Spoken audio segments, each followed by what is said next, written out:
Guys, good morning. Welcome back sa aking YouTube channel. For today's video, check natin ang 2024 Honda Civic 1.5 RS Turbo CVT Meteoroid Gray. Guys, ito yung top of the line variant ng ating Honda Civic.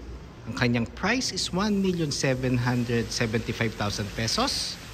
So, tour ko na kayo ngayon sa ating featured unit for today. Heads up lang guys, ito yung 11th generation ng ating Honda Civic. So, na-launch yung gantong body, kung hindi nagkakamali, around December or November 2021.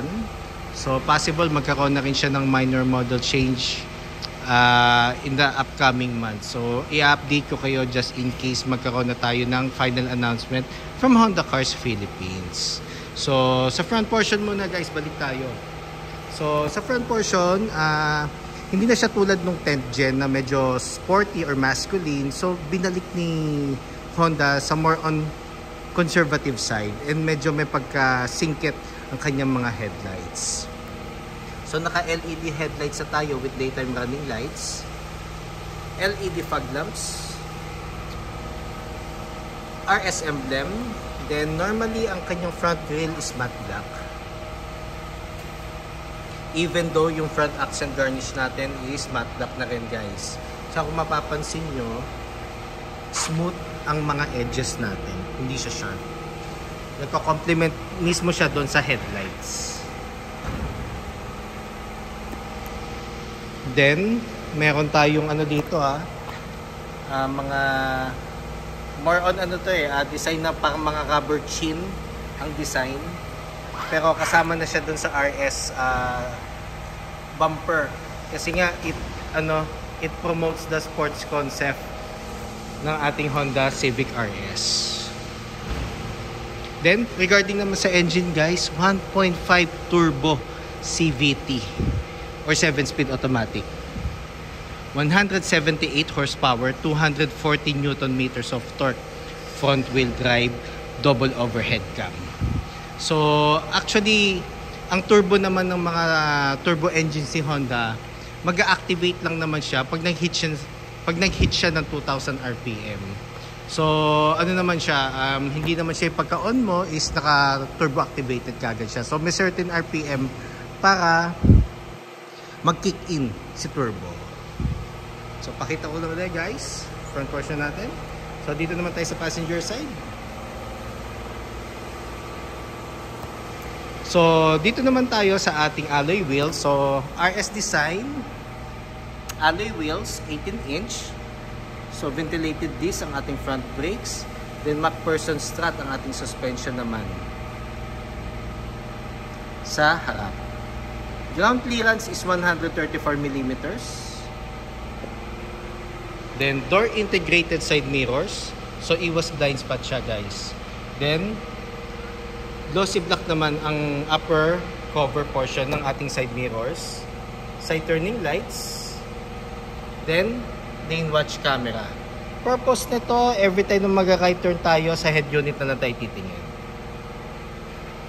Then, glossy black door handles. Then, solid disc ang ating rear brakes naman sa likod. Then, ang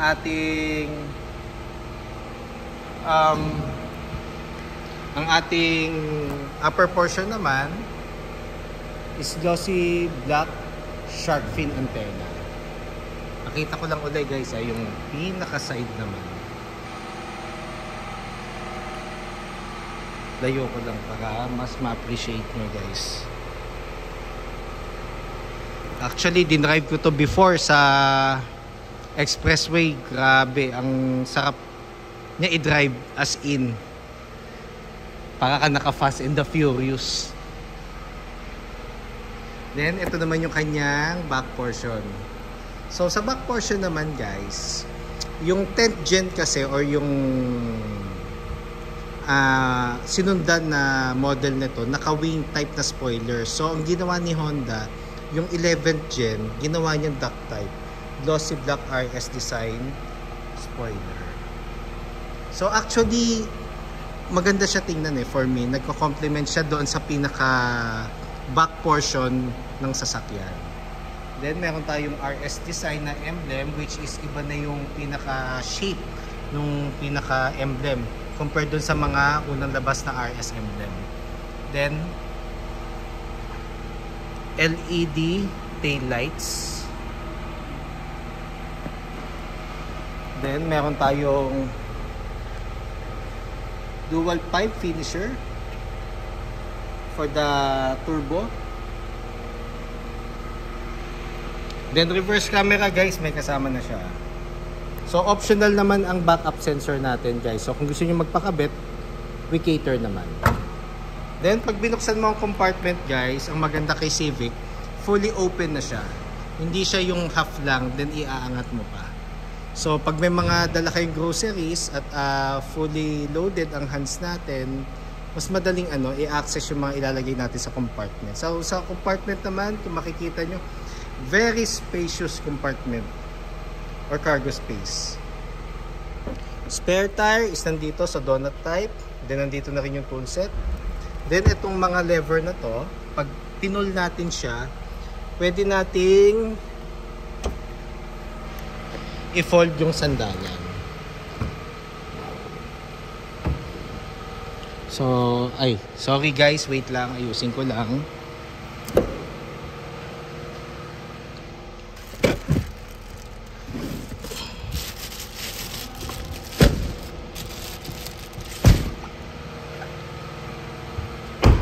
Para may idea lang kayo guys kung gaano ka flexible ang second row natin. So ayan, so meron tayong access doon sa pinaka interiors. So ideal to sa mga long objects. So same goes with the other side, 60-40 partition. Then fuel tank capacity is 47 liters. So unleaded, pag higher octane, no problem, basta kailangan consistent ang octane na gagamitin natin. Fuel tank consumption nito nag-range siya 8 to 12 city driving, minsan umaabot siya hanggang 14. Then 14 and up highway driving. Kasi normally makikita mo ang fuel efficiency ng isang sasakyan normally pag mga long drive na. Then dito naman tayo sa door panel. So urethane texture, leather with red stitches. Then meron siyang mga carbon finishes and chrome. Then dito is glossy black ang ating mga accents sa pinto. Then ang ating seats naman is full genuine leather.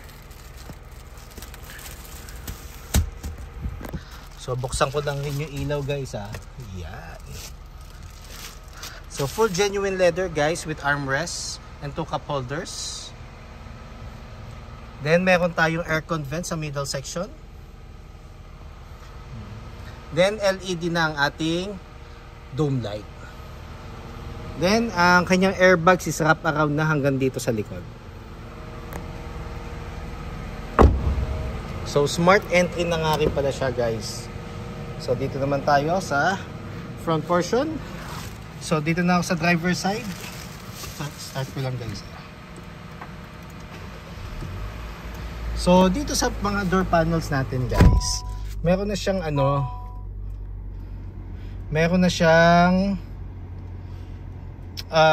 ambient light dito sa gilid. So pag nag-headlight ka guys, iilaw siya, pero pag in-off mo yung headlights guys, mag-off siya.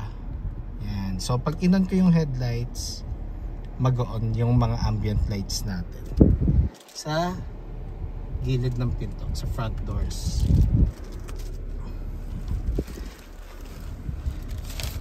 So nandito naman yung buttons natin guys. So power folding side mirrors, adjustment ng mirrors, ito yung knob, central door lock, then window lock and window switches. So sa baba naman, dito yung sa yung sa panel niya. Then Honda Sensing and VSA. Then sa baba nito, nandoon yung sa hood. Ayun. Kung makikita nyo guys, yung white na yun.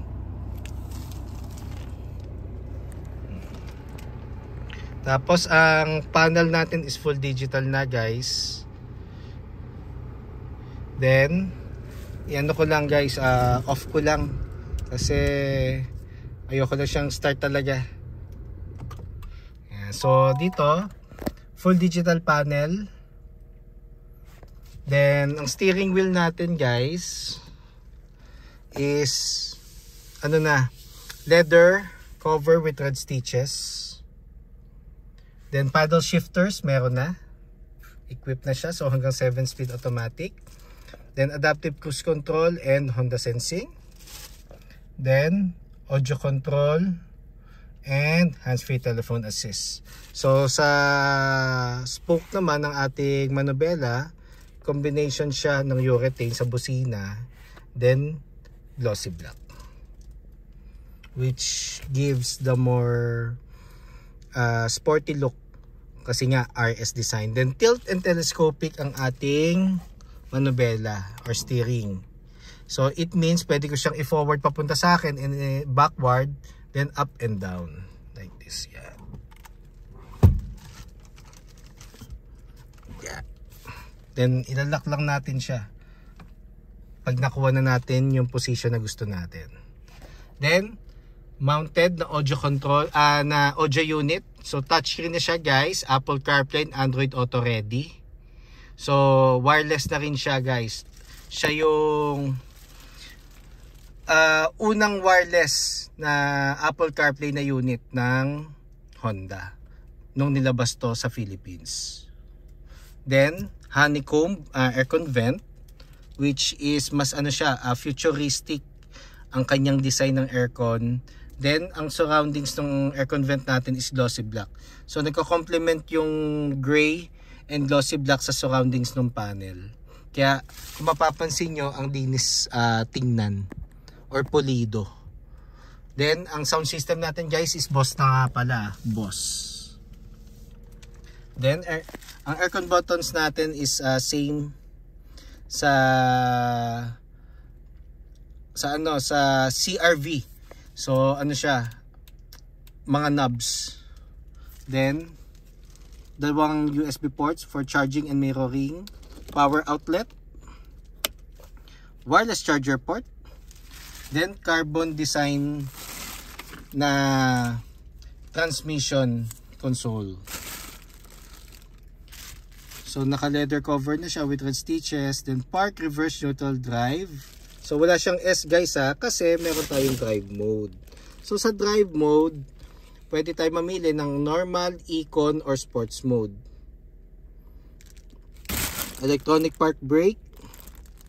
Gagamitin lang natin siya pag magpapark na matagal or off na natin yung engine. Then brake hold. Ito yung magiging handbrake natin pag stop and go. Then 2 cup holders. Ito yung kanyang susi. So dalawang smart key. So ingatan lang natin to guys kasi medyo expensive talaga to. At mas maganda alternate ang paggamit para hindi agad madrain yung battery ng isang smart key. Then malaking armrest. So leather na siya with red stitches. Console box, very large console box. So dyan natin nalagay yung mga candies, cords, coin pairs, and kung ano-ano pa. Car sense, mas maganda dito nyo lagay sa console box. So for me lang naman yun. Yun kasi ang ano ko, ang ginagawa ko sa aking unit. Then passenger seat. Then ang driver seat nga pala guys is power na. So hindi siya yung manual adjustments. Then console box. So console box guys, yan, dyan may lalagay warranty booklet, owner's manual. Then hard copy ng insurance policy and copy ng ORCR na hindi expired. Then ang ating map light is LED na. Then meron na rin siyang lagyan na ng shades. Then visors with mirrors, naka-plastic lang guys. Ayun. So hindi ko siya ma-access ng tuluyan. So ayun yung pinaka mirror. So guys, for today's vlog yun lang. Quick review lang ulito. So just in case gusto niyo makita siya in person, then meron kayong concerns regarding cash discounts, bank purchase order, or even low down payments, service appointments, and even parts or test drives, I will assist you guys. Feel free to call or text 0906-386-8937 or visit me at 598 EDSA East Grace Park, Caloocan City. And look for me guys, Ross Oliver Cruz, ang inyong friendly sales manager here at Honda Cars Balintawak. Looking forward to meet you here guys and render my services to you. So guys, I'm providing a hassle-free transaction to all customers since 2016. And guys, pa-subscribe na nga rin pala sa aking YouTube channel para maging updated sa mga susunod na videos. And pa-support lang sa aking YouTube channel. Yun lang guys. Thank you and God bless.